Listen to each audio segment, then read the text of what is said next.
mu nga jafe-jafe saa yu xëyee bala jant so daanaka nga tàggoog boobu lépp jafe-jafe suñu xel nekk itam si ñu nekk ci prison yi nekk ci bërëbu fajukaay yi wala ñu nekk seen kër sax te dem faju ji am ay jàngoro ñoom ñëpp ñu ngi leen di dénk suñu borom di ko ñaan rek mu taxaw leen ñu am mbégte rek saa su ne di ànd ak yéen ci émission bi nga xam ne moom mooy Allô Sénégal rawatina nag pàcc bi nu jagleel invité de la matinale nga xam ne moom la ñu nekk di ko daal di tàmbali waaye du ma ci wéet ndax tey maa ngi nag sama naataango Amadou Tall Amadou maa ngi lay nuyu.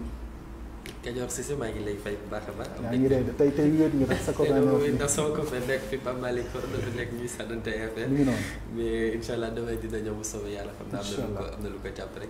chers téléspectateurs nuyu nañ leen bu baax a baax man mbégte contenté comme ni ñu koy defee ñëw ci plateau bu yanj bi avec Kajoor Cissé waxtaan ak yéen li nga xam ne moom mooy l' actualité ak nos invités. jërëjëf Amadou actualité nga wax moom la ñuy waxtaanee ndax tey dinañu dugg ci wàllu politique dinañu dugg ci wàllu justice dinañu dugg ci wàllu développement gox-goxaat yi ak yu ni mel loolu yëpp mu bokk na ci actualité bi ba tax nag ñu dalal kenn koo xam ne ma nga yëngu ci wàllu politique waaye nekk itam koo xam ne gox ga mu jugee aussi am na la mu fa mbébét ngir rek daal di koy jëmale kanam muy maître Habib Vitan moom nag moom notaire la waaye moom moo jiite mouvement Thiès d'abord monsieur Vitan c'est un plaisir ñu lay dalal fii ñu bàyyi la nga nuyu mbokk yi. Kajoor le plaisir est partagé tam am mbégte bu bëri di fekkaat sama xarit Amadou si plateau bi di nuyu sénégalaises ak sénégalais yëpp di si beneen loxo nag particulièrement samay mbokk waa Thiès waa commune Thiès Nord commune Thiès Est commune Thiès Ouest di dem ba si département bi wax dëgg yàlla di dem ba Kisane sama village de cœur di dellu soit Thiès tam di nuyu waa Kër Daago ak waa quartier Wango bu Sob. d'accord ñu ngi leen di nuyu ñoom waa Thiès képp ku yeewoo Thiès rek tey li ñuy seetaan jàppal ne ñu ngi leen nuyu bu baax a baax ndax tey seen doom la ñu fi dalal waaye Thiès yaakaar naa moom mooy nekk ponk bu mujj bi dañuy tàmbali ak li nga xam ne moom moo nekk jafe-jafe bu sénégalais yëpp daal di bokk ponk yooyu nag ñu fas yéene ko daal di waxtaane Amadou dañuy tàmbale rek si li nga xam ne moom mooy actualité judiciaire bi ndax tey c'est vrai que doo greffier ndax lu ëpp ñoom greffier yi ñoom ñoo nekk di yëngal tribunaux yi jamono ji notaire nga mais ci famille justice bi nga bokk tey ba léegi ñii di les travailleurs de la justice mënuñu fexe ba am satisfaction ci li nga xam ne moom mooy seen revendication donte ñu ngi corsé seen combat ba la dernière grève bi ñu amal ni ñetti fan la yoo xam ne grève totale la même le service minimum duñ ko def mu am njeexital bu am solo ci tribunaux yi on a eu des reporters yu ñu fa yu yebal waaye nit ñi sonn nañu boobu ba léegi ñu ngi daw ci ay papier mënuñu ko jot état bi ba léegi si mu taxaw fu mu taxaw ñoom bokk na ci li gën a am solo ci li ñuy sàkku mooy alignement wu ñi nga xam ne ñoom ñooy greffier yi c'est-à-dire li nga xam ne reclassement bi nga xam ne moom lañ la war a reclasser normalement lu war a mën a nekk la mais ba léegi état bi mu ngi ci tendeefal sa appréciation par rapport ak situation bi nga xam ne les travailleurs de la justice ñu ngi koy dund ak seen xëccoo bi ak état bu tëw arrêté ba léegi.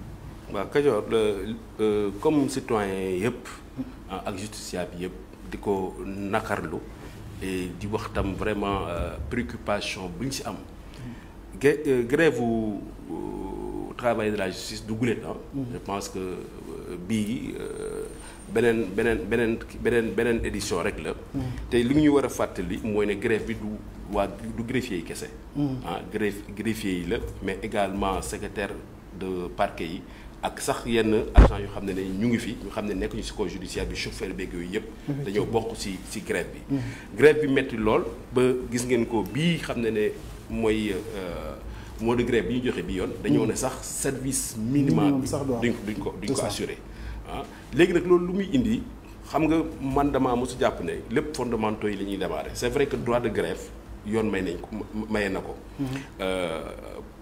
liggéeykat bu nekk même les travailleurs de la fonction publique te tam travailleurs justice yi bokkuñu ci corps yi xam ne dañ leen exclure pour def grève xam nga militaires yeeg ak homme de tenue yi ñooñu may ñooñu grève magistrat yi may lañu ko mais ñoom may nañu ko léegi nag droit de grève boobu tam dafa war a méngoog responsabilité ak nécessité service public tey aujourd'hui grève bi impact bi gis nañ ko wax ngeen ko déjà du point de vue droit humain ñu gis nañ ko il y a beaucoup de détenus aujourd'hui yu xam ne dañuy reporter seen délibéré donc ñu continuer di desaat prison au-delà de ça également gis nañu justiciable yi mooy tout ce qui est acte administratif parce que lu ñu xamul mooy tribunal du jugement kese au-delà jugement yi am na ay actes yu xam ne citoyen dañ ko fay dem soxla mel ni mën naa jël comme exemple certificat de nationalité mën naa jël comme casier judiciaire te kayit yooyu xam nañu ne dafa am impact souvent si examen yi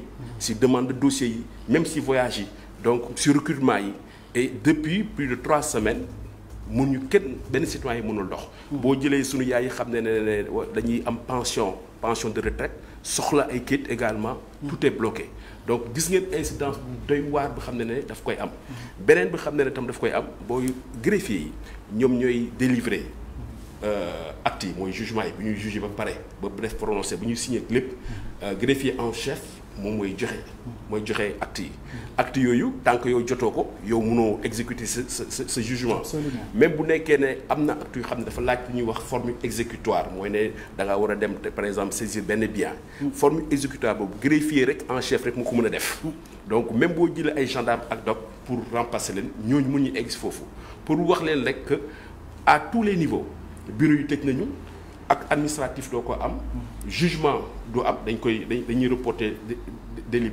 délibéré yi et tout naturellement les justiciables sont dans une situation extrêmement compliquée et difficile lii ma mën a jàpp dëgg la ñoom le 2 février 2025 la ñuy dugal seen préavis déjà ce que je déplore mooy ne comment l'État a pu attendre autant de temps pour pouvoir déclencher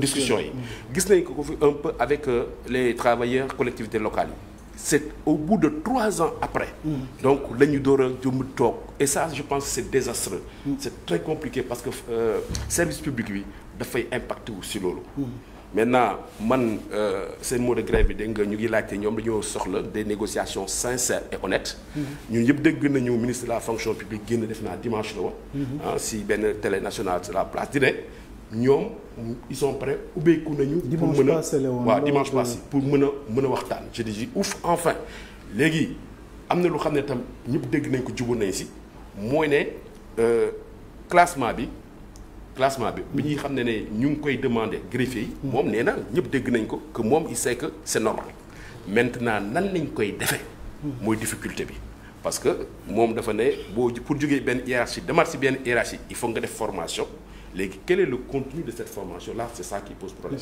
donc man jàpp naa ne lu ñuy dund dès l'instant que jubóo nañu si principe que greffier li ñuy wax c'est normal dañ lay war a revaloriser modalité yi warul tur compter lu xam ne dina bloquer bu lekk service bi maintenant nag comme je dis en bon citoyen damay lancer un appel très fort aux greffistes wax dëgg yàlla minimum nañu ko assurer voilà minimum le service minimum moom nañ ko assurer parce que tam bu ñu fàtte ne service public la ñu yore bu ñu fàtte ne aujourd'hui mooy sécurité sax citoyens yi dafa nekk peut-être que c'est le seul moyen qui leur restait pour ne serait-ce que se faire entendre aussi parce que enchaîné nañu quand même ay semaines yoo xam ne ñu ngi grève te taxul ñu réagir ñu ngi doon def ay service minimum ba bii bu mujj la ñuy soog a bañ a def service minimum j'espère que c'était aussi pour ça mais comme ni nga ko waxee aussi quoi qu'il en soit nañu sóoraale askan bi et puis bu ñuy waxee affaire u alignement boobu noonu ñoom bu fekkee li ñu la ko expliquer sax de manière terre à terre nga xam ni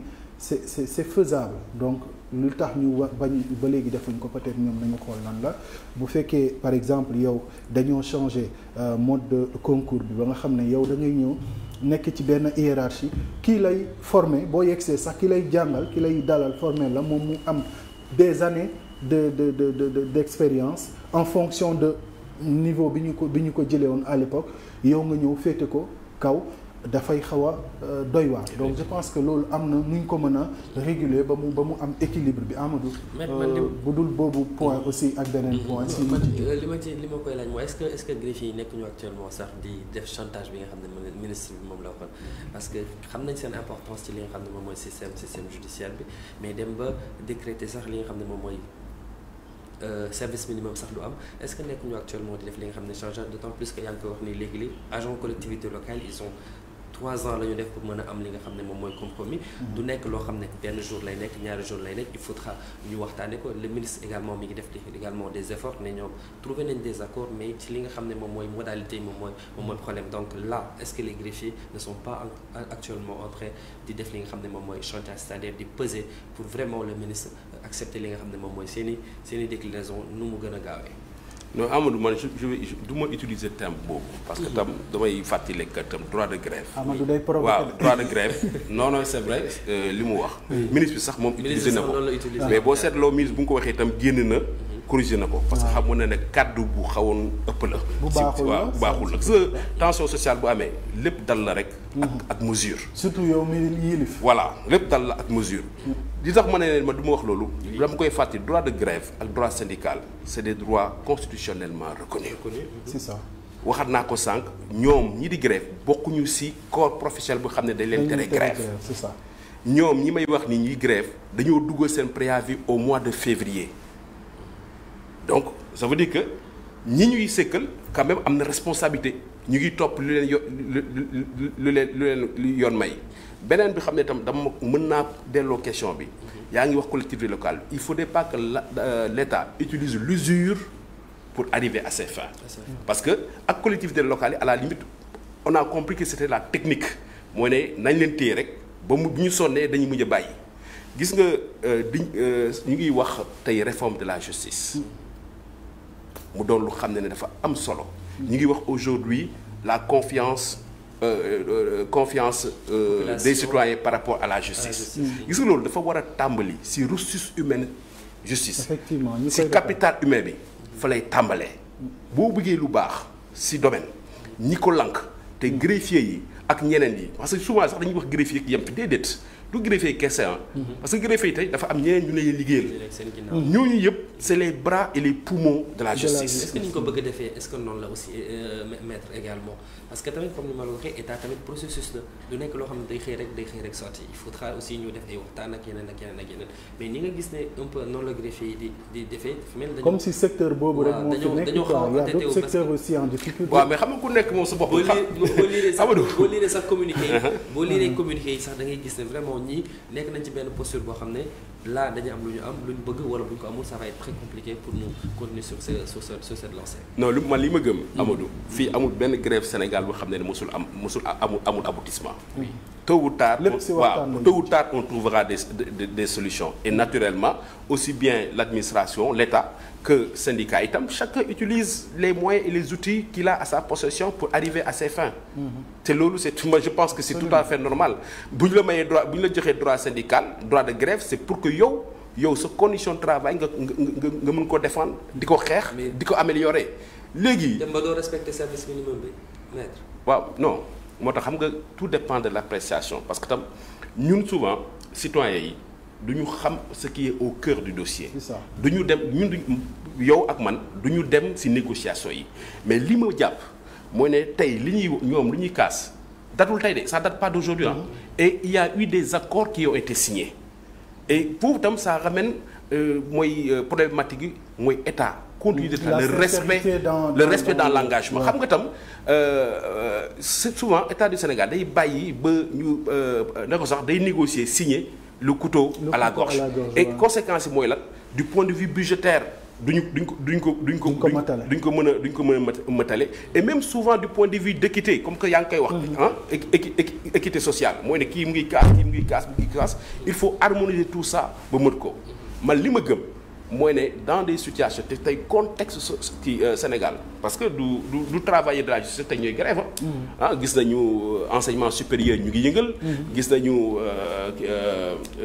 ni ko wax sax santé ñu ngi yëngal donc front social baa ngi fii loolu boo ko amee Amadou ak contexte difficulté budgétaire yu ñu am ak même tension politique sociopolitique bu ñu am da ngay dal rek la moo fi ñu toog waxtaan parce que man gëm naa ne les travailleurs de la justice greffiers yi ak yeneen yi comme yow comme man c'est des patriotes comme man comme yow c'est des sénégalais te ñooñu ñuy lor ñoom seen papa nga fa seen yaay nga sa seen sœur nga fa donc déglunte bu amee rek man je suis convaincu et ça c'est beaucoup plus au niveau de l'autorité réceptivité bi déglu nit yi nangu def un minimum d'effort pour que citoyens yooyu ñu xam ne ñoo nekk tey justice ma ko wax ñuy les bras et les poumons de la justice ñoom ñu mën a gis seen bopp ci liggéey bi.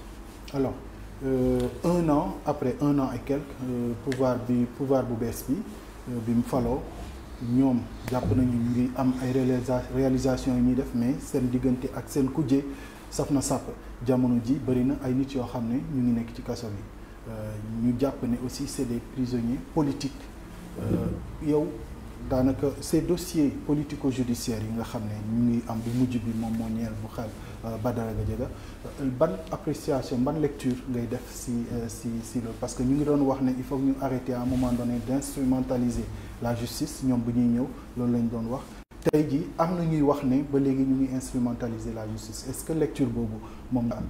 waaw xam nga muy opposition muy majorité chacun en fonction de sa position. da ngay joxe sa appréciation. mais luy dëgg man dama koy wax chaque fois gis nga rupture bi naam Pastef daf koo porté rek mu fa tombé mu porté mais peuple sénégalais. moo soxla woon rupture bi. rupture bi peuple sénégalais moo ko def Pastef nag moo ko porté mais c'est le peuple sénégalais qui a choisi. et quand on parle de rupture mooy dafa am ay pratiques ak jëfin ñu xam ne nekkoon na fi. ñu ne ñun bëggatuñ ko ñoom ñi fi nekk ñun yëpp gis nañu muy président Diomaye muy premier ministre Pastef muy leader Pastef yëpp lu ñu fi jot a dund fii en termes d'agression physique en termes d'agression morale arrestation ak lépp. humiliation ak lépp waxuma loolu sax. en un certain moment tam gis nañu comme lu fi xew chroniqueurs yi journalistes yi xam tam ñu leen di budd xatal et la rupture c'était quoi mooy ne lii ñu dund yàlla suturaal leen bi ngeen génn ci ñu ànd ak yéen voté yéen seen rupture bu leen bu ñu dellu see bu leen ñëwee ba jël nguur gi bu ñu ci delluwaat et c'est ça aujourd'hui suñu préoccupation majeure ñun acteurs politiques c'est ça mooy ne on se rend compte que pratiquement c'est les mêmes pratiques c'est même forme d'agression mooy amaat aussi bien chez les journalistes mooy borom opinion yi aussi bien chez les chroniqueurs aussi bien chez les opposants et ni ñu am woon ay prisonniers politiques tey aujourd'hui la ñuy amee encore ay prisonniers politiques et pourtant l'engagement a été clair sur ce point-là li ko gën a indi tey mooy ces lois liberticides xam ne ñoom ils avaient toujours juré que bu ñu ñëwee dañ koy génnee teg ko ci et man de bu ñu gisee premier assise bu ñu defoon c'est la justice dama ci amoon yaakaar bu bëri et je dis que enfin le président a compris bu lay seetloo de mars lañ ko fal avril ñu installé ko et juin mu def assise de la justice parce que ñun dañoo jàppoon man damaa jàppoon te xam naa ne moom loolu jàpp réitéré na ko que il fallait automatiquement ñu jouer ci levier justice yi pour mën a concilier population bi ak justice yi malheureusement aujourd'hui c'est ça moom fi nekk tout le monde le déplore parce que aussi bien société civile bi aussi bien opposants yi aussi bien les acteurs les droits humains ñëpp ñu ngi koy yuuxu et je pense que il faudrait que l'État accepte ñoom sax sur cette question-là. Ils en ont pris pour le grade récemment le Premier ministre traité na leen de lan bon bëgguma dellu saa ci mooy mais mer nañu aussi ñoom ba fut Amadou. je pense que li nga wax sax fa laa ñëw c'est-à-dire cette relation entre le Premier ministre ak li nga xam ne moom mooy les magistrats tey jii nii c'est une situation boo xam ne bu xaw a compliqué la keroog génnaat na ne moom laajul sax war a mën a toog ak ñoom waxtaan loolu noonu tey lan lay andi ci li nga xam ne moom mooy fonctionnement wu justice c'est vrai qu'on demande une justice qui est libre indépendante tey jii nii Premier ministre gis nañu attitude bi nga xam ne lijjantewul ñun journaliste lijjantewul magistrat yi lijjantiwul la société civile lijjantiwul kenn mais boo xoolee ces rapports avec li nga xam ne moom mooy les magistrats relation bu xaw a compliqué la tey jii nii ban impact lay am ci li nga xam ne moom mooy liggéey justice bi. waaw xam nga déjà ñu ngi wax ko grève. donc am na tension sociale. Absolument. ñu ngi wax suspicion envers la justice ci citoyen yi moom sax autorité boppam am na suspicion ci justice. ça veut dire que il y a aujourd'hui forcément quelque chose à faire. li ma bëgg a dellu si mooy ne suñu premier ministre moo dem Chine investisseurs chinois yi muy bëgg a dalal seen xel kaay leen investir massivement au Sénégal parce que am nañ position géostratégique bu am solo mais am nañu démocratie am nañ stabilité. c'est le premier ministre. et un peuple civilisé aussi. Président de la République moo dem États-Unis dajeeg investisseur waa États-Unis c'était le même discours venez investir chez nous parce que ñun par rapport ak sunu environnement ñun exception lañu. on a mais c'est la réalité. waaw déedéet waxuma la du réalité xaaral rek mais loolu dañ koy garder xam nga mënoo dem jaayi dara sa biir kër. donc ñun suñu vitrine internationale dafa war a méngoog suñu arrière boutique nationale. mooy ne boo nee investir ñëw leen dëkk bi dal na dëkk bi amul wax amul coow yow sa bopp premier ministre nga taxaw nga ne justice te xam nga justice dafa am solo ci investissement. les investisseurs quand ils viennent dañoo bëgg am justice bu xam ne dafa indépendant dañoo bëgg am justice bu xam ne leer nañu bu ñu jëlee ay décisions waaw dañ koy pour préserver seen investissement. yow premier ministre yaay njëkk a jóg nga ne justice bi yéen ci seen biir dafa bëri ay korom. mais est-ce que aussi justice bi ni muy doxee aussi neex na ko aussi est-ce que mi ngi doxee ni mu war a doxee également parce que moom tam autorité la c'est le premier ministre c'est le chef du gouvernement est-ce que également ni mu bëgg justice bi doxee aussi mi ngi doxee noonu également. Amadou justice boobu moom moo déclaré candidature Bassirou Diomaye. cette justice-là qu'il est en train de décrier. avec sous la pression justice boobu moo ne Bassirou Diomaye président Bassirou Diomaye en prison c'est la cour constitutionnelle bi muy attaqué moom moo accepté candidature boobu. c'est cette même cour constitutionnelle bu xam ne Sénégal dafa metti sous la pression mu ne président sortant Macky Sall de reporter attention. waaw xaaral rek moom xam nga scandale de corruption boo xam ne ñu ngi koy dégg aussi. waaw mais bu jiwul fet parce que scandale bi ba léegi kenn waxatu ci. c'est une honte sax même le fait que ñu soulevé woon ko. xam nga c'est pour te dire. il y a aucune institution humaine qui est parfaite. lépp mën nañ ko parfaire. te tey Sénégal. man damay bañ ñu jàpp ne dafa am sénégalais yu bëgg Sénégal ak sénégalais yu bañ Sénégal amul déedéet quel que soit le corps professionnel gis nga ñi fi nekk tey muy sunu premier ministre muy sunu président dafa am ay maysa yoo xam ne ñoom bu ñuy jàng sax ñu ngi fi woon fii déjà Sénégal dafa jógee fu sori tàmbulu 2024 ñooñu dañoo mës a jàpp justice lànk ko di si dox fii rey nañu fi un membre du conseil constitutionnel. donc tension yi ça ne date pas d'aujourd'hui du tey la daté mais bu amee. non bu amee te du mës a ñàkk waaw mais parce que. muy am de mais loolu mooy démocratie xam nga la démocratie. elle est dynamique. la démocratie dañ koy parfaire tous les jours. c'est pas quelque chose de statistique nga ne non tey tout est conclu c'est un process. et c'est ça une démocratie xam nga fan la mooy da sama xel mooy ne c'est la sortie du président. parce que nag mbir bi nag dañ ko wax te dee moom kese la. wax na président dem na déjà deux cartes différents le président a parlé au palais de la République. un symbole républicain. xoolal président premier ministre fan la waxee.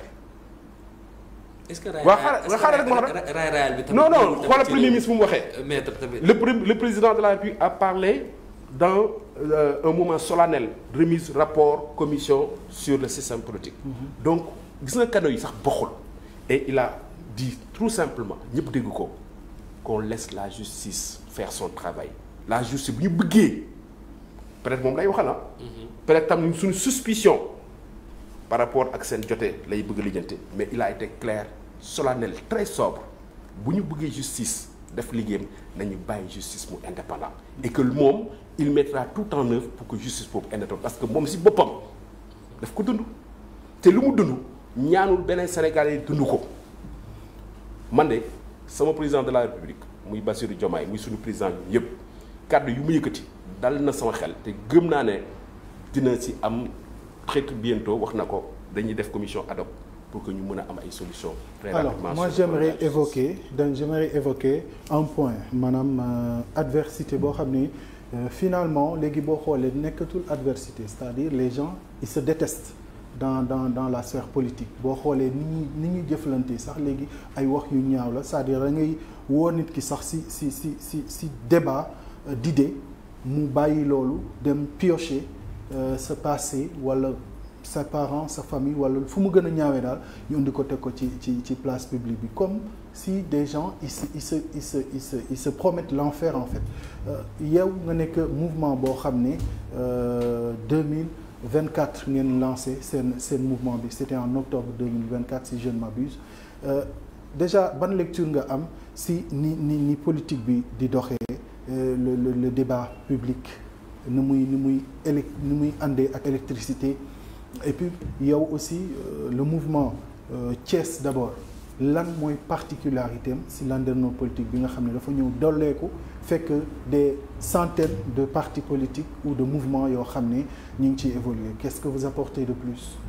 waaw xam nga man je suis un peu nostalgique si nga politique dañu ça date pas d'aujourd'hui depuis l'indépendance je sais pas ndax yéen vous avez eu l'opportunité de suivre ay débats jamono ay Abdou Diouf yom nem si yàlla Djibo Ka ak ñeneen acteurs politiques fi nekkoon dañ doon sawar ñëw toog di leen déglu dañu doon nekk ci ay opposition d'idées mais dañ doon wax de manière correcte de manière posée doo dégg écart de langage et pourtant chacun arrivait à faire passer son message donc majorité di gouverner opposition di opposer wu de manière républicaine aujourd'hui mbir bi changé na wax nga ko xastante saagante moo nekk ci langue politique mais man damay jàpp ne déjà benn méngul rek ñun suñuy vertu culturelle en tout cas suñu vertu culturelle suñuy vertu religieuse ak sociale Mohamed ma ne Mohamed sax Mamadou kersa fii lañ ko fekk amul benn diine buy may nit ngay jël kàddu du ko yóbbu bu ñaaw di ko teg sa kàddu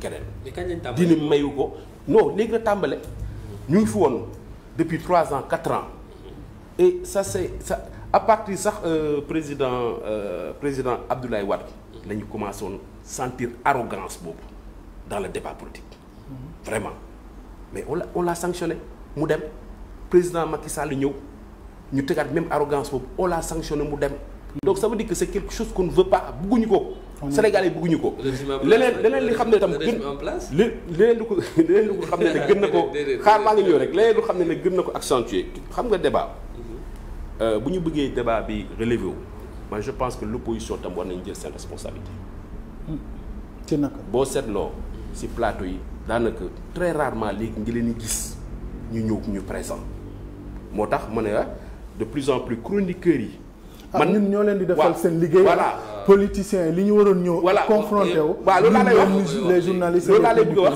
xam nga voilà xam nga loolu laa lay bëgg expliquer ma ne la parce que leader opposition bi dañoo bàyyi place bi te bu ñu bàyyi place bi chroniqueurs yi ñoo ko yor donc finalement tey dañuy confrontation bi kan la chroniqueur bi moo tax gis nga arrestation yi ban opposant lañu jàpp politiquement engagé ban opposant moo tax man keroog sax je l'ai dénoncé ma ne leader d'opposition dañu xoolaat seen bopp mënoo yow bu ñu jàppee di nga dem nga da ngay solidarité da nga koy dem seeteeg da nga koy jàppale alors que moom bu muy wax daanaka yow li nga waroon wax Sénégal déglu la moom nga waxul moom mu mujj koo jël naam juum ci langage ñu jàpp ko donc il faudrait que moi je suis convaincu bu ñu bëggee tey relever waat débat politique bi il faudrait que l'opposition revienne dans l'espace médiatique. ban responsabilité également la ci gouvernement bi am le premier ministre dégg nañ aussi termes yi nga xam ne moom la jël yëkkati ko teg ko ci li nga xam moom mooy la société civile et cetera par responsabilité également la ci gouvernement bi am. Mohamed xam nga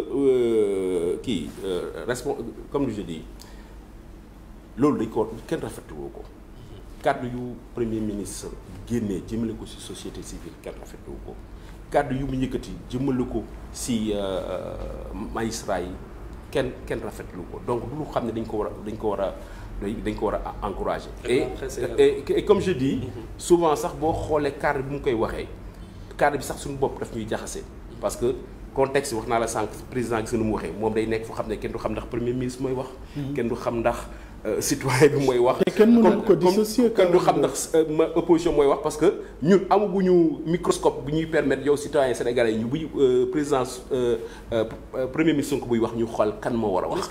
et ça c'est est-ce que waruñu dépasser cette loolu noonu cette position boobu naan kii lii la kii lii la kii lii la mais c'est pas possible mënuñu dissocier li nga xam ne moom mooy ces fonctions là c'est pas possible. je suis d'accord doo tax ma ne la microscope bi ñu ko war a xoolee. bés bu ñu ko defaree ñu yombal ñu ko mais comme amaguñ ko. loolu war a mën a nekk il faut que ñun ñu am lisibilité kii di wax ñu xam kan mooy wax mais quel que soit sax aujourd'hui lu mu waxee premier ministre Sonko tey mënutul wax dara lu Sénégal quel que soit moom mu ne si bu mu utiliser ak position ak statut bu mu utiliser mënutul wax lu xam ne du impacté du am résonance. parce que lu muy représenter la tey si biir Sénégal. d'accord moo tax comme waa société civile comme. acteur des droits humains yi comme opposition bi man dama koy ñaan ñun ñëpp mu gën a ànd ak dal parce que dëkk bi moom moo ko yor bu baaxee moom moo ko nar a diriger bu bonee moo ko nar a diriger te ñun aujourd'hui on est prêt jàppale ko ñaanal ko mu dem. mais na daal anti-système la woote de. léegi ba léegi si point boobu noonu balaa ñu ciy jàll société civile bi nga xam ne bon tey moom aussi am na lu écorné wu si crédibilité am parce que bu ñu gisee membre société civile yoo xam ne da ngay ñëw jël benn combat nekk pur produit société civile dem ba benn moment nga dugg ci régime bi. On a eu l'expérience avec Penda Mbow, on a eu l'expérience avec Babacar Ba, on a eu l'expérience avec Momar Ndao et encore on peut en citer beaucoup du jeex mais est-ce que aussi cette façon de faire là boo xam ne da ngay nekk société civile man lu ma jàpp te je suis un membre de la société civile parce que sama activité foofu la nekk mais est-ce que amul aussi ñoom part de responsabilité boo xam ne c'est pas pour que pour rafetlu lu Sonko yëkkati ci ay kaddu loolu nekkul lu ñu war a yëkkati mais est-ce que ñoom aussi amul foo xam ne ñenn ci ñoom bokk si ñu ko sañ a wax prêter nañu le flanc parce que aussi mënoo woote société civile ba ci yàgg nga dem dugg ci nguur bi ba nguur googu wàcc nga ñëwaat solaat sa mbubbu société civile dina da ngay arrêter loolu est-ce que ça ne pose pas problème aussi. waaw xam nga société civile moom comme ñun ñëpp je pense que tey contexte sociopolitique bi chacun de nous citoyens société civile état ñëpp am nañ ci wàll. Chacun a une part de responsabilité et chacun dafa war a toog xalaataat xool moom nan la war a mën a yeesalaat nu muy taxawee wala nu muy waxee ba mbir bi sotti. li ngay wax ci société civile tam boo demee ci code yëpp am nañ fa parce que tam bul fàtte tam les gens tam dañoo am liberté individuelle bokk ci lii suba nga bàyyi parce que amul dara lu xam ne moo leen attaché il faut que ñuy jox nit itam seen liberté individuelle tey bu la neexee nga nekk ci lii doyatu la suba nga nekk nga nekk ci la lu ñu koy defee yeneen koor yi ñu ngi koy defee effectivement jeu boobu bu ñu koy def day créer illisibilité day créer souvent impartialité mën na indi ay doute d'impartialité. parce que ñun au niveau des médias dal nañu aussi je suis d'accord mais am na tam ñu xam ne société civile. ñu ngi fa ba léegi constant. moo suñu bougé na xam nañ fi man du ma di citer ay tur mais xam nañu contrairement ak yow ñu ngay wax ñi xam ne ñu ngi dem di ñëwaat. te souvent sax ñi ngay gis ñu dem di ñëwaat ñëw bi sax dañ koy benn. du ñu ñemeti du ñu amati même courage mais par contre. Dans cette société civile-là qu'on a aujourd'hui aussi diversifiée am na ñu xam ne ñu ngi fii depuis man bu ma lay xamee ba léegi constant. lu ñuy nekk ay principes la ñuy défendre. Quel que soit régime bi ñoom ci ay principes la ñuy nekk ñoom également je pense que c'est des gens à saluer. Et que ñeneen ñi war a copier mais léeg-léeg mu ci bëgg a yokk xam nga ñu société civile dañ koy restreindre souvent ci organisation non gouvernementale déedéet société civile yemul foofu. mais sunu leader politique sunu leader religieux yi. ñi yoree culture bi ak religieux bi. ils font partie de la société civile. effectivement. ñun tam ci société civile naam ñoom seen statut mayu leen comme ñeneen ñuy génn di wax mais il faut que ñu xam ne Sénégal tey le minimum ak le peu de stabilité ñuy am naam ñi ngay wax ñoom ñu ngi ciy liggéey mais ñooñu ñu ngi ciy liggéey lu bëri. moo tax li may beneen appel bi mooy lancé mooy tam. keroog wax naa ko ci émission bu ñuy wax ci Aliou Badara ma ne nañu bàyyee xel kilifa yi xam ne yéen da leen di seetaan xam nga plateau télé ak rajo amul sens bu nekkee amul ay auditeurs ak ay spectateurs. effectivement. s'il n'y avait pas d'auditeurs s'il n'y avait pas de spectateurs rajo du am. télé du am effectivement. te si ñooñu wax ngeen ko dafa am une partie très importante parce que ñooñu tam dañoo bokk si dëkk bi te dañoo bëgg a xam luy xew si dëkk bi. si plateau yi wala si micro yi ñu leen di servir yenn wax yi ak yenn kàddu yi jaadoo. ñaaw na donc je lance également cet appel là te waxtu bi Sénégal amee coow. bu méttee dëgg yéen xam ngeen ko. ñooñu bokk na si ñu koy faj ñooñu dem nañ leen jox seen cër di fàttaliku ne si biir suñu plateau yi bu ñu toggee di waxtaan leer na man fu mu nekk ni maa ngi waxtaan am na ñu ma siy déglu moo tax ñun ñëpp nañuy xool si kàddu di ko rafetal di xam ne Sénégal am nañu ay valeurs ay vertus comme ni nga waxee sànq culturelles ay valeurs religieuses yu xam ne mënuñu mën a permettre di dugg si yenn situation yi. est-ce que mais tamit raay tamit ci réew mi est-ce que andiwul yooyu noonu yëpp parce que damay ñëwaat aussi ba tey ci attitude premier ministre anti système la ñu wax rupture la ñu wax rupture bi aussi da narul nekk ci ay raayante de il faut ñu waxante dëgg également. waaw mais rupture c'est pas arrogance. parce que aussi le premier ministre rupture du arrogance même buy wax c'est-à-dire des fois dañ naan société civile lay wax presse lay waxal ñeneen lay wax même au sein de son camp day wax ak ñoom même au sein de l'administration également da ngay dégg. on a vu la vidéo les propos yi nga xam ne moom lay tenir avec les membres du gouvernement les membres du gouvernement même foofu da leen di wax bu baax a baax li nga xam ne moom la leen war a wax donc loolu aussi tamit nañu xam ne vraiment lui aussi am na benn ligne boo xam ne moom lay suivre par rapport ak li mu bëgg mettre en place. waaw mais xam nga nee naa la rupture bi Ousmane Sonko premier ministre ak parti Pastef dañ koo porté mais Sénégalais yi ñoo ko voté donc ñun ñoo ko bëgg. moo tax moom légitimité nag ak légalité. waaw non légitimité da ngay indi beneen débat. parce que légitimité tey man benn président laa am man. tey Sénégal yi benn président lañu am. mooy Bassirou Diomaye moom lay am.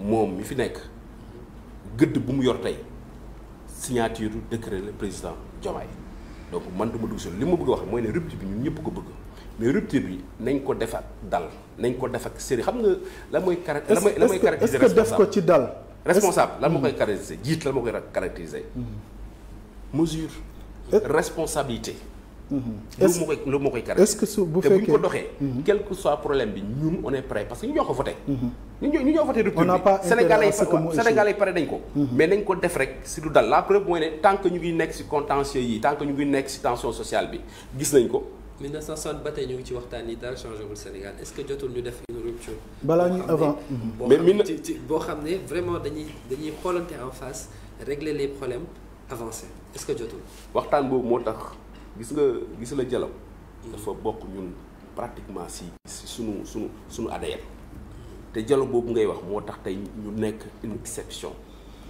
démocratique xoolal autour de nous yëpp dëkk yi doon waxtaan ñun suñu waxtaan bi ngay xeeb suñu maslaa bi ngay xeeb suñu wax ak teggin ak yar bi ngay xeeb tey moo tax tey moo ñu musal ba tey ñu des kii une exception démocratique waaw mais léegi nag fi ma bëgg a waxee mooy bëri na tey ñuy wax ni oui Diomaye en fait faisons la comparaison entre les deux personnes Diomaye dafa dal moom dafa yaru na tandis que Sonko dafa arrogant day xuloo day li mais est-ce que politique bu nekk suñu tegoon li ñu teg Sonko di li ñu koy teg tous les jours est-ce que Diomaye teg nañ ko loolu ba moom mu war a mën a fi may waxee mooy daanaka li waroon dem ci Diomaye ci ay coups yëpp daanaka ci Sonko lay ñëw tey jii ñëpp gis nañu ne Sonko digganteem ak magistrat yi ça ne va pas mais ku ñu teg ñu ne Sonko moo ne ci ginnaaw koo xam ne déjà moom mi sax il a du mal à composer avec les magistrats comment est-ce qu'il peut les marginaliser les conditionner ci si li ñuy def donc foofu noonu aussi est-ce que amul benn levée de pied boo xam ne aussi peut-être les adversaires war nañ ko jël ñu yem ci adversité ba ñu dugg ci animosité parce que finalement da ngay gis ne on dirait que c'est la personne de Sonko qui dérange boo gisee yenn propos yi est-ce que loolu aussi nekkul lu war a mën a lu ñu war a xoolaat pour ne serait-ce que apaiser. parce que tant qu'il reçoit des coups il en donnera. waaw man gëwuma ne animosité egg nañ foofu si Sénégal. te comme ni ngay waxee mooy ne aujourd'hui arrogance bi. il faut le dire et le reconnaître c'est des deux camps. aussi bien du côté de l'opposition que du côté du parti pouvoir. c'est clair ñaari camp yëpp la. amul kenn ko xam ne te du nekkul lu gën. c'est ça beneen moo xam ne mooy ne mais Sonko il joue son rôle. Un premier ministre c'est pour être un fusible du président de la République. Ça a toujours fonctionné comme ça. Non xaaral rek ça a toujours fonctionné comme ça. C'est la personne morale du projet. ma ne un premier ministre rôlam fii Sénégal. ça a toujours été pour mu nekk fusible du président de la République. parce que président de la République dañu ko war a moom. yëkkati ci kaw parce que moom bu ñu ko sécuriser wul rek. waaw Sénégal lañuy laal nation bi lañuy laal. et ça a toujours été comme ça. maintenant génn bu mu def yéen ñëpp xam ngeen ne vraiment c'est la première fois un premier ministre en exercice là parce que boo génnee moo amul problème c'est la première fois un premier ministre en exercice am sañ-sañ di interpeller daf ko interpeller publiquement. ñëpp déggu ko. wax naa ko benn jour mooy ne man de ak sénégalais yi te loolu laay woo opposition si société civile tam. Ousmane Sonko dafay doon ko xam ne ku am mérite. ndax parcours am. engagement am. il a pu incarner dajale aspiration jeunesse bi. il a pu mobiliser une opinion. il a pu se battre pratiquement tout seul. avec régime bi fi nekkoon souvent même de manière brutale. tëj nañ ko fii tëj nañ fi ay nitam et malgré ça il est sorti victorieux de cette affaire là. parce que pour la man il est sorti victorieux mooy ne même bu nekkee ne moom nekkul président. ki fi nekk son projet a abouti. ku fi nekk moom moo ko fi teg. moo ko proposé Sénégalais yi. tànn ko. tey malgré loolu mu bàyyi bu mu ko fi tegee dem également législatif ak parti Pastef am lu xam ne Sénégal daanaka kenn mësu ko am si au niveau kii kon kooku il faut que ñu reconnaître ko méritam. il faut que ñu jox ko cëram c'est un opposant qui a marqué et qui va continuer à marquer l'histoire du Sénégal xam nga ni ki tam boo ko joxul cëram wala joxul te foofu laay tirer un peu opposition bi. et xaaral foofu laay tirer opposition bi nañ ko jox cëram mais nag wax naa ko. alternance bi am. du moom kese. ñi muy xas nii muy yéen journalistes yeeg kati da ngeen si am wàll. su période bu métti sax yéen tam. ñuy def ay restrictions internet ñuy jàpp vous étiez debout. société civile mu muy wax nii la société civile a toujours resté debout. effectivement moom tam malgré tam ñu koy xoxotal muy uti muy taxaw di alerter ak ñeneen donc moom moo ko bokk mais loolu laay bëgg wax tam. gis nga. animosité ak allergie bi ngay wax. bu ñu constaté bu ñu ne dañoo jàpp dañoo constaté. man Sénégal ay dëkk ñu gëm kese la ñu fekk. je pense pas que am na ku bañ Sonko déedéet.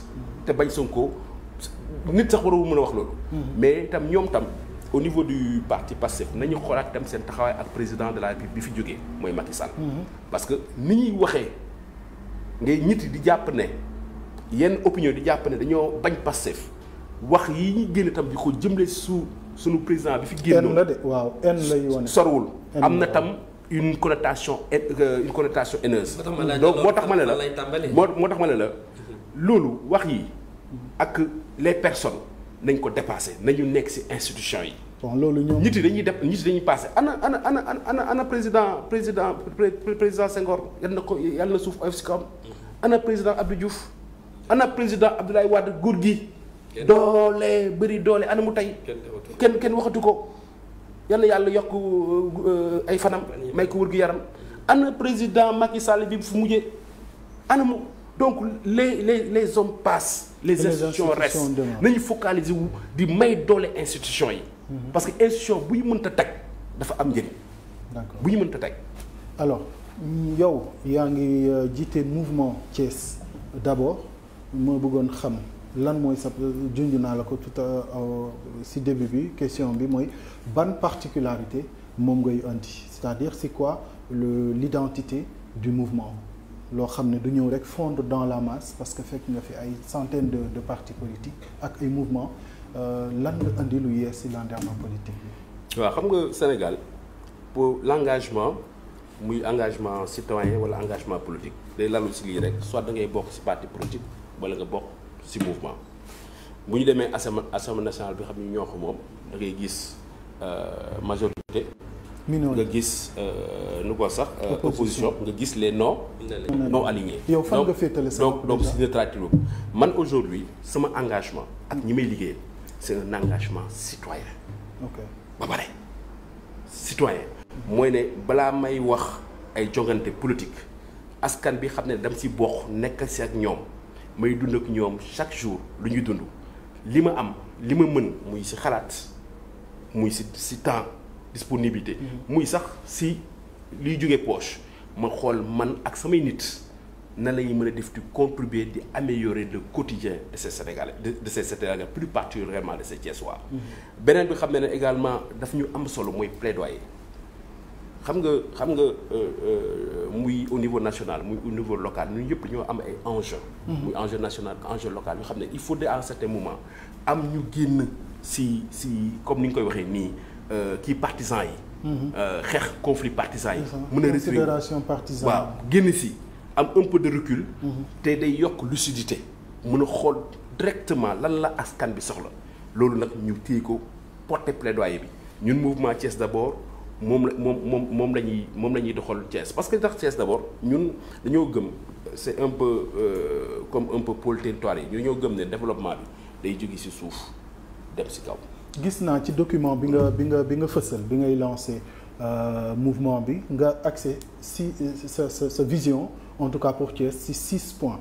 6 points yooyu lan la exactement mën nga ci dellu si waat. xam nga développement Thiès. man dama ko lal si déjà sunu patrimoine historique. sunu patrimoine historique sunu patrimoine économique. xam nga chemin de fer moom daanaka booy wax Thiès la particularité de Thiès c'est le chemin de fer. chemin de fer ñu gis ne depuis plus d'une décennie chemin de fer est en léthargie. président bi fi jóge woon commencé woon na moom si boppam def ay démarches et loolu laa lay wax ñu gis ni ñu sunu acteurs politiques yi.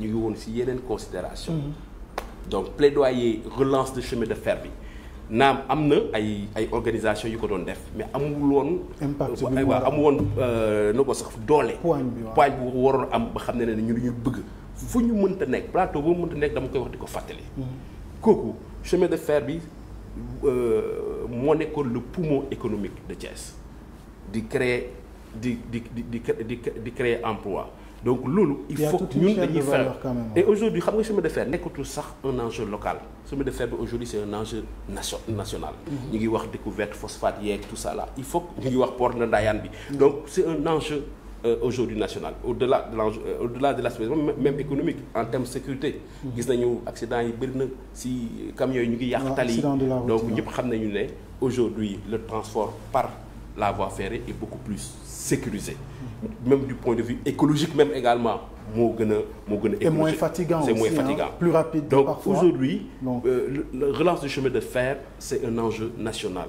et particulièrement local pour Thiès muy dem plaide boo xam ne dañ koy porter te dañ koo gëm dañ siy xeex beneen boo xam ne dama koy brosser très rapidement mooy NSAS on parle de souveraineté économique le tissu NSAS tissu textile la aujourd'hui c'est en léthargie alors que NSAS bu muy dox c'était plus de 2000 emplois permanents c'était plus ay 2000 3000 également emplois na ko sax temporaires donc loolu pour se conformer aujourd'hui au plan stratégique de la souveraineté économique pour également relancer la vie économique à Thiès pour donner de l'emploi aux jeunes Thiessois ñu dañoo gëm ne tam NSAS dañ ko war a gën a yëkkati mais beneen moom laay jeexale may ma rek moom laay jeexale Thiès dafa am ay atout dama koy wax très rapidement parce que au fur et à mesure koy wax sax mais c'est na ko sax la répétition est pédagogique mais Thiès damay fàtte Thiès mooy positionnement Thiès bu leen fàtte Thiès c'est la ville la plus proche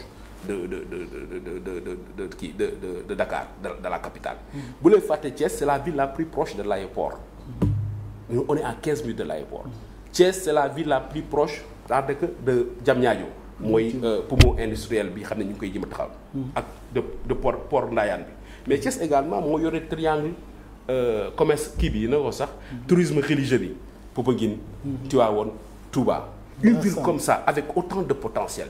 kenn mënul toog di ko seetaan. kon exploité wuñu suffisamment potentiel tous ces atouts là dañ ko exploité wul moo tax ñun suñuy projet et par le biais de l'outil de l'intercommunalité parce que loolu ñuy wax Thiès lu ko gën a sonal également mooy le fait que dañoo fractionner communes yi. bu ñu ko fractionner ok c'est du point de vue administratif mais xam nga citoyen dund loolu citoyen bi day génn ci commune Thiès Nord dem commune Thiès Ouest pour faj ay soxlaam.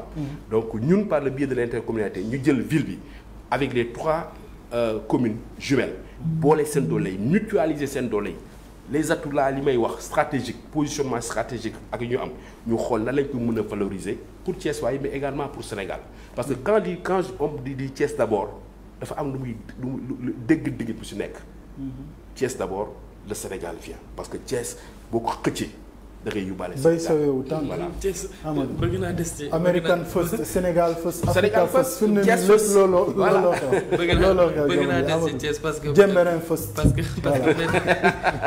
maître mi ngi wax ci Thiès mais Kajoor aussi sànq ci sa entame propos yaa ngi wax ci li nga xam ne moom mooy parti politique la de plus. ban apport lay am gis nañ fi yàggul tuuti ñu defoon li nga xam ne moom mooy dialogue politique national mais demoon nga wala demoon. non man dialogue bi demoon parce que dialogue bi généralement boo xoolee li à part société civile bi. parti politique yi la ñu wëtoon mais comme tout Sénégalais ça a été un moment extrêmement important et benn minute manqué wu ma aussi lépp lu xam ne projeté nañ ko jox nañ ko population ñu suivre ko. honnêtement man ça m'a intéressé et je l'ai suivi. mais lu tax demoo maître. waaw mais dew ma mais xam nga ñëpp bu la intéressé da nga war a mën a dem def li nga xam ne moom mooy sa contribution maître. waaw xam nga sama contribution maa ngi koy def fu mu nekk nii. déjà yaa ngi may invité sa plateau li may wax nii damaa jàpp na ne lu amal askan bi njëriñ la. donc contribution foo mënta nekk di nga ko def te ay cérémonie yu mel noonu comme je dis c'est sur invitation am na ay partis politiques yu xam ne sax invité wu leen. dégg nañ ko fi. yu bokk ci mouvance bi sax nag yu xam ne sax invité wu leen mais pour man le problème c'était pas nga teew wala teew le problème c'était non seulement yow nga suivre parce que si kii bi si nu ko sax si dialogue national bi bu ñu génnee. nous tout un chacun a pu donner son point de vue et c'est ça qui est important. moo ne citoyen bi l'essentiel nekkal si attitude de veille attitude de suivi et c'est ça nous on le fait de manière constante. wax nañ ci rationalisation parti politique yi est-ce que loolu tamit impacté wul yenn parti yu nga xam ne woowuñu leen également est-ce que ces partis là est-ce qu'ils sont légal également ba pare est-ce que ñu ngi respecter li nga xam ne moom mooy la législation également. de toute façon un des consensus forts de ce dialogue mooy ñëpp nangu nañ il faut rationaliser les partis politiques loolu moom au moins c'est un consensus boo xam ne kenn garanté wu ko parmi les points de consensus yu amoon donc quelles sont les modalités la lañ mën a teg parce que xam nga tam souvent tam les gens vont très vite en besogne mën nañu jubóo sur le principe mais après il faut ñu toog waxtaan modalité yi ñuy rationaliser est-ce que rationaliser mooy jël rek dagg du la neexee wala yow nga xool parti yu xam ne parce que tam loolu yëpp mën na nekk bu leen fàtte ne on est dans un jeu de rapport de force et chacun veille sur ses intérêts du ñu bàyyi également nguur bi xool ban parti moo ko arrangé mu bàyyi ko fi wala ban parti moo ko arrangé mu génne ko fii donc opposition tam du leen may tam parti yu xam ne mooy parti mbagg yi kenn xamul fu ñu bokk amuñu siège amuñu dara tam ñuy continuer mais rationalisation c'est un impératif et il faut systématiquement heureusement que ñëpp jubu nañ ko. dañ ko war a def retour de bâton ci li nga xam ne moom mooy rationalisation bi di mel parce que démb ñu ngi koy waxtaanee Kajoor tey jii ñu ngi wax rationalisation mais politique xam nañ nu muy demee est-ce que suba rationalisation boobu noonu du nekk un moyen pour écarter des ennemis politiques.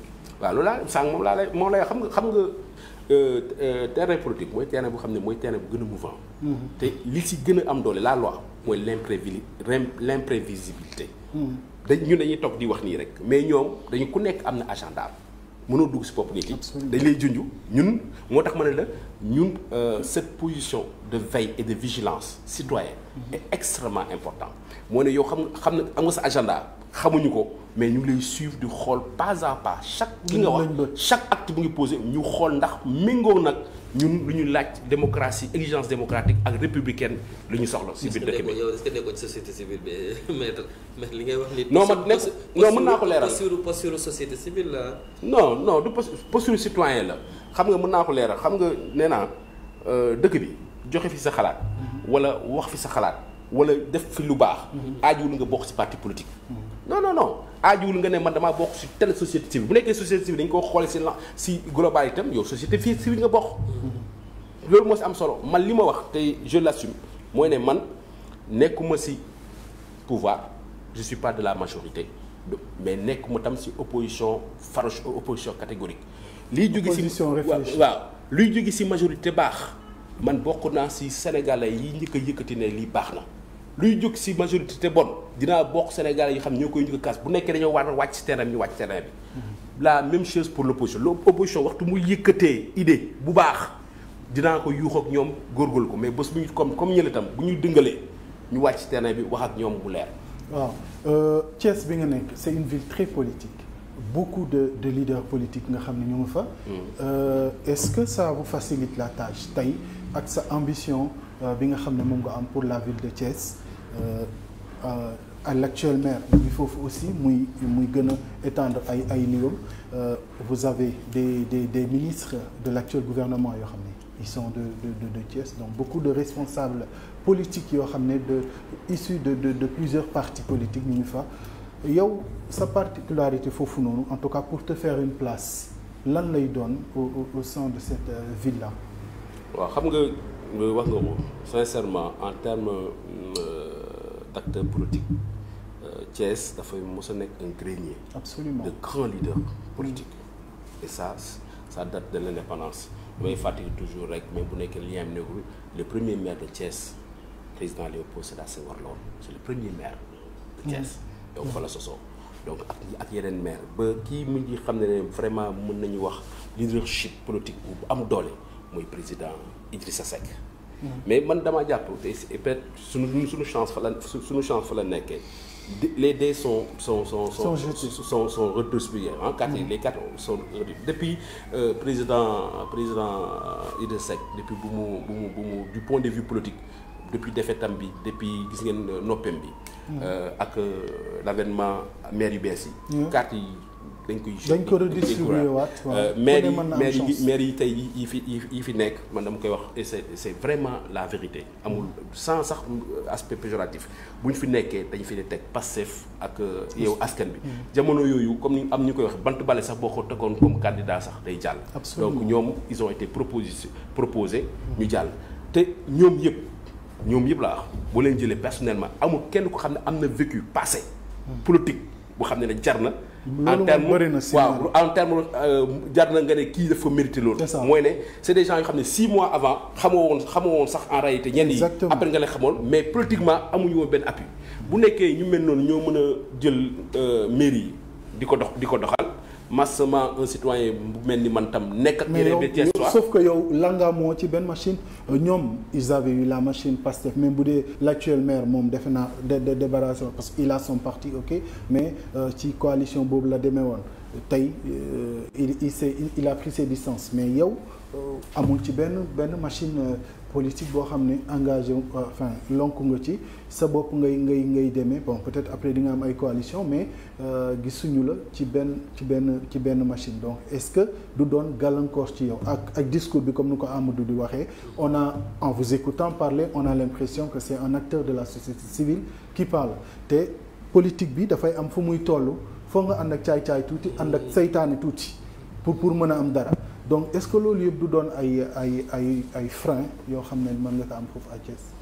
damay wax Sénégal yu may déglu ak Thiès yu may déglu du ma ci def caay-caay du ma ci def saytaane ci dinaa egg fu may dem et c'est extrêmement important li may wax nii. da ngeen wax appareil politique Kaolack kan moo gañe woon mairie bi. Seydou dafa am appareil. c'est vrai que moom moo demal boppam. am na yeneen exemple donc je dis à un certain moment. xam nga lan moo gën a am solo. mais moom par contre kii chambre de commerce bi mu jiite woon aussi amoon na lu mu ko mayoon aussi si popularité wala boog si di jëflante ak nit ñi ba nga xam ne voilà. kooku aussi benn. li nga xamul mooy ne man nekk naa fi conseiller départemental à Thiès. nekk naa fi conseiller départemental à Thiès. donc j'ai un vécu politique. non seulement nekk naa fi conseiller départemental dans la vie associative.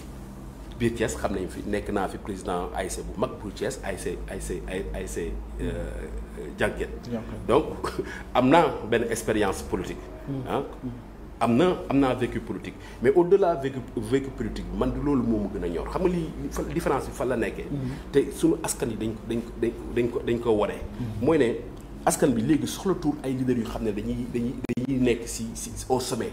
tiim leen dañoo soxla ay acteurs politiques yoo xam ne dañoo wàcc dugganteeg ñoom tey boo gis nga l'avènement de Pastef c'est la proximité avec la jeunesse. Absolument. C'est la proximité avec la population citadine mais également population rurale bi askan bi loolu la ñu soxla des leaders accessibles. Des leaders d'écoute. Mais bon, après ñoom aussi commencé nañu am inaccessibilité. waaw xam nga ñoom dañoo nekk national man ma concentre man j'ai fait le choix. wax naa fu nekk pour l'instant le choix d'être un leader local. parce que tam coow li baax na trop man la mais nekk sa waa askan nañu. dafa lay jox plus de crédit. et ce choix Thiès lu ñu manqué woon. mooy leader yi leen jege. leader yi leen déglu leader yi nekk ak ñoom chaque jour leader yi xam ne dañ leen yee en plus. man tey loolu laa nekk di biir jaay Thiès. je suis convaincu également mooy ne liggéey engagement politique mënoo ko natt tant que élection ñëwul. moo tax man bokk naa si leader yu xam ne man dara këf ma. yaa fi nekk ak yaa fi mën a yow gaa yow la man du ma dund ma loolu.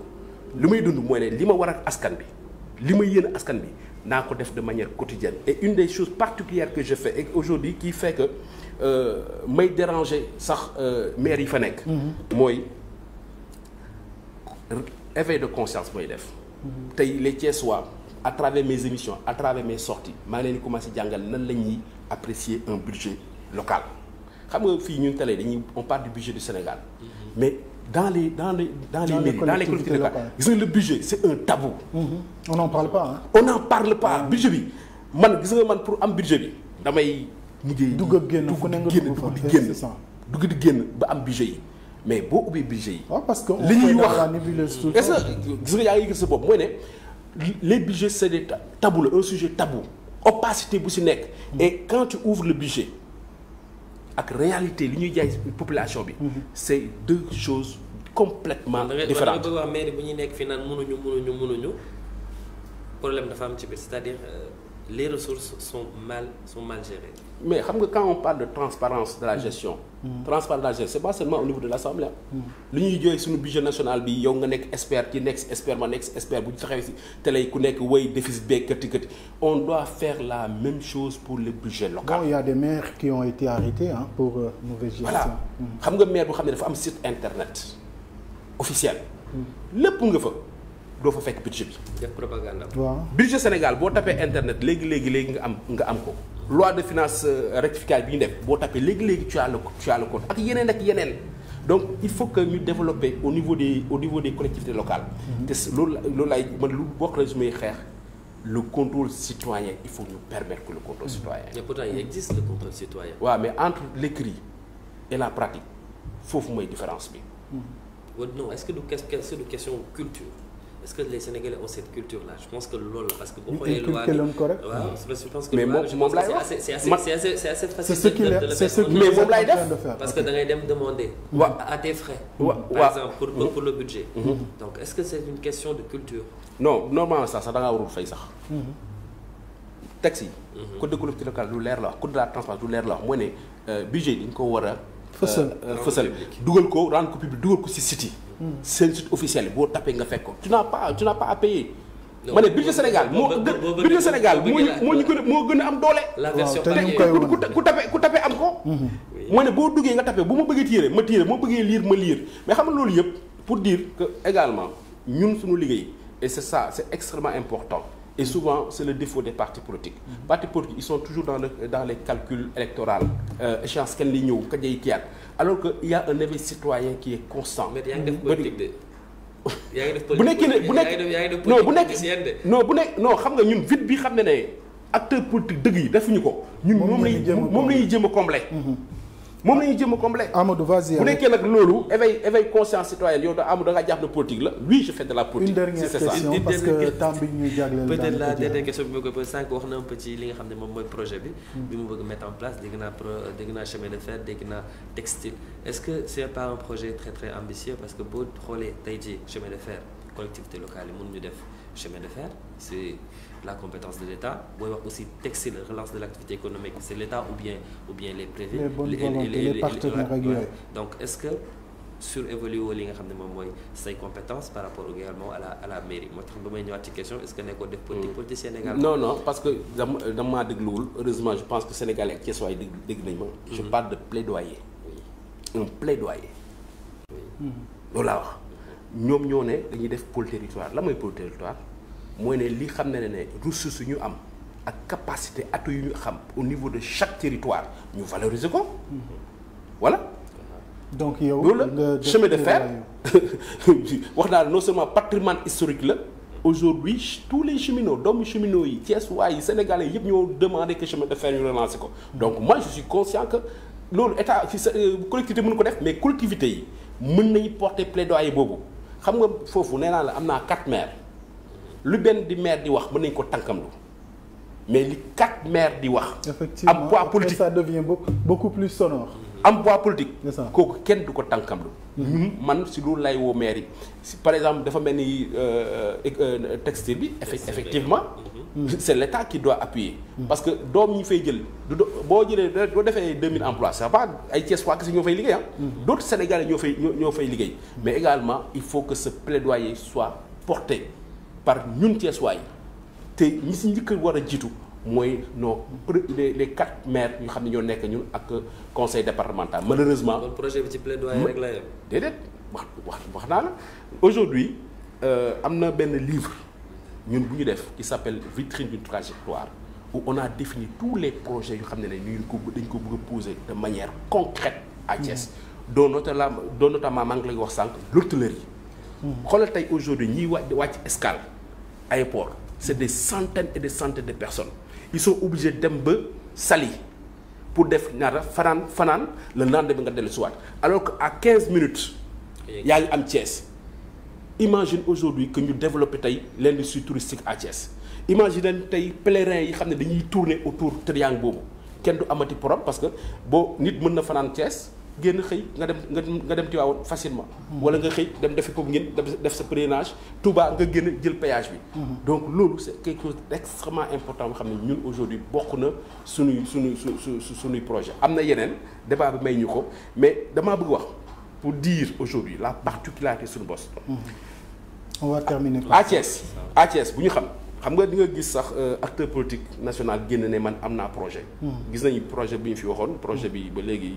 mu ngi noonu mais man maay le seul acteur politique thiessois citoyen engagé thiessois boo xam ne 2 ans avec les élections j'ai sorti un programme et j'ai accepté de le soumettre à mes affaires politiques j'ai accepté de me soumettre à l'appréciation des Thiessois sama gis-gis Thiès a ngi nii sama bëgg-bëgg Thiès a ngi nii samay projet ngi nii trajectoire ma leen ne mu ngi nii gëstu leen ko bu leen doyee ngeen gëmuma si bu ñu ko waree parfaire ngeen parfaire ko et ça je pense que c'est du courage politique.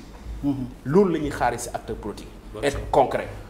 voilà merci beaucoup c'est le mot de la fin li ñu cëraloon ci waxtu jeex na complètement lan ngay tàggatoo. le mot de la fin mooy yéen gërëmaat leen rek yéen gërëmaat également borom kër gi. gis nañu tam liggéey bu énorme bu xam ne en tant que jigéen.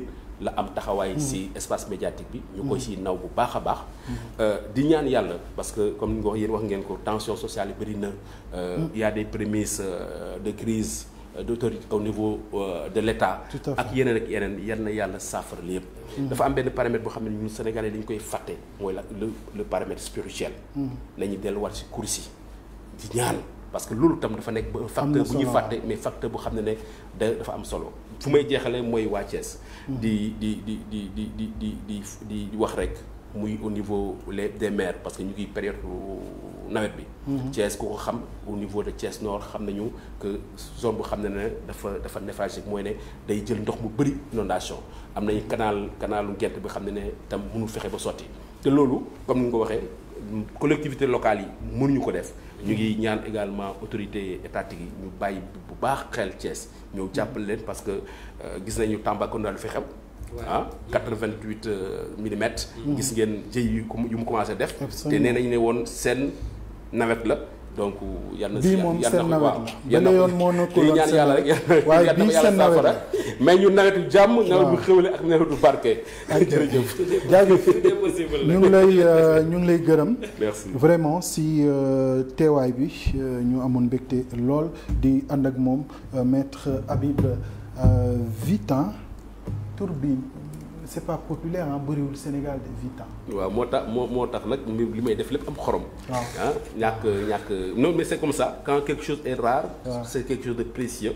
man ma xamal ko sama bopp di ko doxee Thiès waay itam bëgg ko Sénégalais yi bëgg ko. macha allah merci beaucoup mu may wax rek ne moom maître Habib Vitan moom notaire la mais nekk itam ki jiite mouvement Thiès d'abord moom la ñu doon dalal tey mu nekk koo xam ne aussi dafa am ay ambition pour la région de Thiès la commune de Thiès plus particulièrement ñu lay ñaanal yàlla lépp li nga xam ne mbébét la boo xam ne am nga ko pour Thiès yàlla bu dee moo gën ci Thiès yàlla defal la ko di nuyu Thiès waa yëpp yi ñu doon seetaan Amadou merci. merci beaucoup Kajoor Cissé pour la présentation. on se donne rendez-vous demain incha allah maître ñu ngi lay jaajëfal. yow amuloo tey émission normalement. non tey du ma ñëw avocat damay lay ñëw incha allah à 13h30. voilà on va revenir aussi sur la liberté de presse ak expression fii ci Sénégal. super ce fut un plaisir merci beaucoup. ce fut un plaisir de partager le plateau ak moom Amadou.